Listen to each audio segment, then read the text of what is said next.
Hello, જય માતાજી. કેમ છો યુટ્યુબ ફેમિલી? જય દ્વારકાધીશ, જય સામુંડમાં. તો આઈ હોપ કે બધા મજામાં જ હશો. તો આપણે પણ મજામાં જ છીએ. તો મિત્રો, અત્યારે વાગી ગયા છે સવારના 10:30 અને આપણે વ્લોગ શરૂ કરી દીધો છે મિત્રો. તો આજે એક ફળનો વ્લોગ બનાવવાનો છે મિત્રો, કેન્સર માટેનું ફળ. તો તેનો વ્લોગ બનાવવાનો છે મિત્રો. તો કન્ટિન્યુ વ્લોગમાં બન્યા રહેજો, કારણ કે કોકને જરૂર પડી જાય મિત્રો. તો આગળ શેર પણ કરજો મિત્રો. તો ચાલો.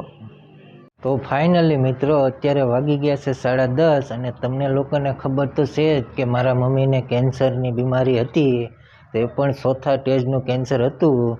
તો મિત્રો, હું તમને આજે એક એવું ફળ દેખાડું જે દરરોજ તમારે 3 થી 4 ખાઈ જવાના, અને એનાથી બહુ સારું રિઝલ્ટ મળ્યું છે અમને લોકોને. તો હું તમને તે ફળ દેખાડવા માગીશ અને મારા મમ્મીને પણ કહીશ કે આને શું કહેવાય, તમે કેટલું આખા દીમાં ખાવ છો.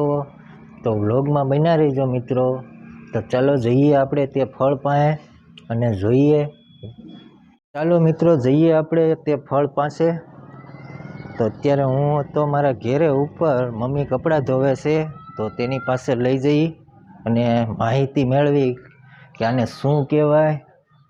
તો કન્ટિન્યુ વ્લોગમાં બન્યા રહેજો મિત્રો. મિત્રો, જઈએ આપણે નીચે અને તમને દેખાડું તે ફળ.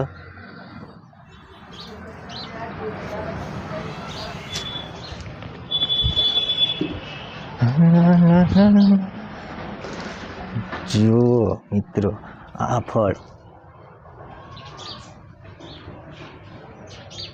મિત્રો, ફાઇનલી હું નીચે આવી ગયો છું અને જોઈ શકો છો આ અત્યારે મારા વાડામાં સુકાઈ રહ્યું છે આ ફળ. આ છે નોણવેલ, અને નોણવેલ કહેવાય. તો મારા મમ્મી પાસે લઈ જઈ, તે શું કહે છે જોઈએ મિત્રો. તો ચાલો.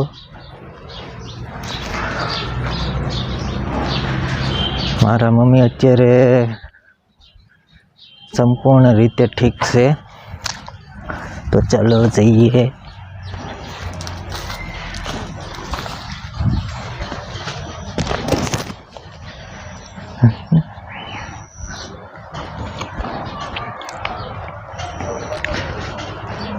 જો આ મારા મમ્મી.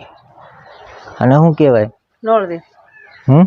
નોળવેલ એના માટે ઉપયોગમાં, કેન્સર માટે. અને કેમ ખાવાનું?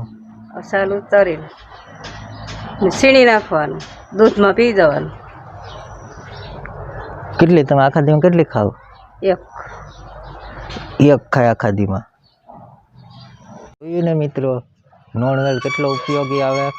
તો મારા મમ્મીને ચોથા સ્ટેજનું કેન્સર હતું. તે અત્યારે સંપૂર્ણપણે મટી ગયું છે. દરરોજનું એક આ ફળ ખાવાનું, અને નોણવેલ કહેવાય. જે કોઈને વધારે માહિતી જોઈતી હોય તે મને કોન્ટેક કરજો, હું એના વિશે માહિતી આપીશ.